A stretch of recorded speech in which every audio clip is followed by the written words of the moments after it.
திமுக ஆட்சியில பாவப்பட்ட மக்களா இருக்காங்களா எல்லாம்? 5 வருஷத்துக்கு முன்னால தமிழ்நாடு அரசுடைய கடன் எவ்வளவு? 4,50,000 கோடி. இப்ப எவ்வளவு? 9,50,000 கோடி. ஒரு 5 ஆண்டுகள்ல 5,00,000 கோடி கடன் வந்திருக்குன்னா மூளை இருக்கிறவனுக்கு தெரியும். எவ்வளவு பெரிய பாவம்.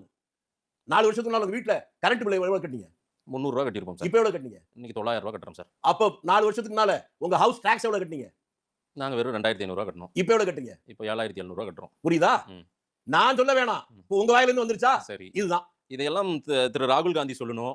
அதே போல காங்கிரஸ் தலைவர்கள் நான் என்ன சொல்லணும். ராகுல் காந்தி கிணத்துல குதிக்க சொன்னா குதிச்சிருவீங்களா? குதிப்பீங்களான்னு கேக்குறேன். இப்ப கிணத்துல தான் குதிக்க சொல்றாரு அவரு. நான் அவரு சொல்லல. ஐயோ, நீங்கடா எதை சொன்னாலும் அதுக்கு வில்லங்கமாவே ஒரு நினைக்க கூடாது. இந்த உண்மை நீங்க உங்க வாயில சொன்னீங்கல்ல.